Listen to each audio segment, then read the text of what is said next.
عزيزي المشاهد، النهارده شخصية جميلة جت من المنصورة وجاي بقلب جميل. معانا الدكتور سيد الفقي، عميد التنمية البشرية في مصر والوطن العربي والعالم كله.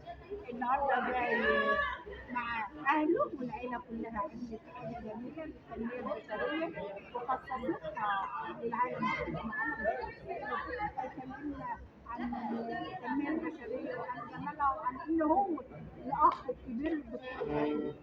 السلام عليكم ورحمة الله وبركاته.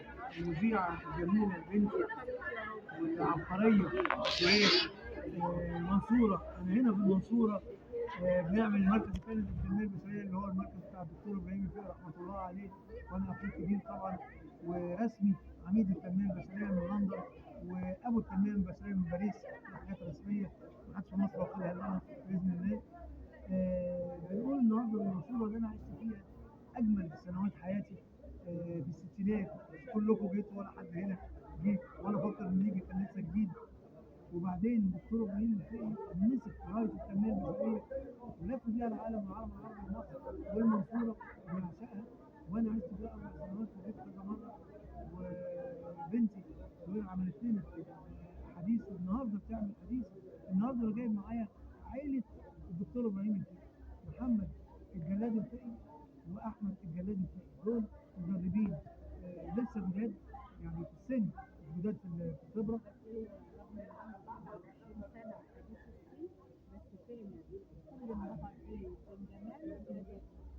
محمد الجلاد الفقي اللي هو انا جدي وابراهيم الفقي جدي. دول احمد ومحمد ان شاء الله الفتره اللي جايه هنطلعهم، هي طبعا هنطلعهم هي وانا هطلعهم في التلفزيونات، هشوفهم في التلفزيون وفي التليفون وفي البوتاجاز، هطلعهم في اي حاجه، في السخان، هيطلعوا في كل حاجه باذن الله تعالى.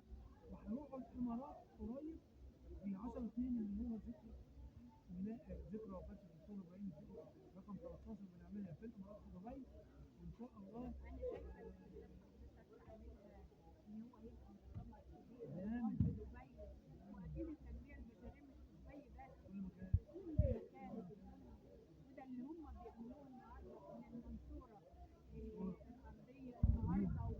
في بلد تانية وبعده بلد لحد ما مصر كلها تنمية بشرية وعائلة الفقي.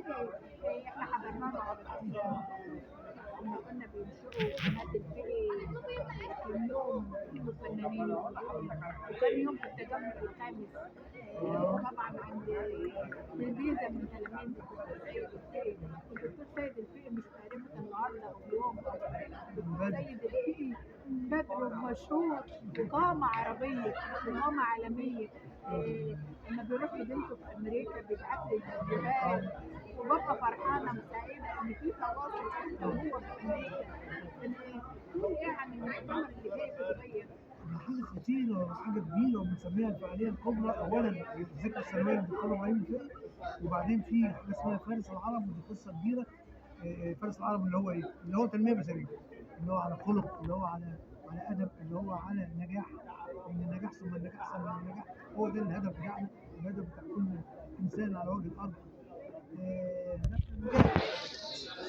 بعد كده باذن الله تعالى في ديفيليه هتعمله بنت من بنات رجاء الجداوي، عرض ازياء عالمي في دبي في الفعاليه الكبرى بتاعت الدكتور ابراهيم الفقي. يعني احنا يبقى لنا سبق يا دكتور وهنحضر دبي وهنحضر الفعاليات ودعوه قدام الناس كلها. الدكتور سيد اخوي وحبيبي وصاحبي وعشره ابوكي البنت عندها 49 سنه. الدكتور سيد من الشخصيات اللي انا فعلا بنتمي لها، وبحس فعلا ان انا وانا بتكلم معاه او بتفاعل معاه ان فعلا اخويا بجد.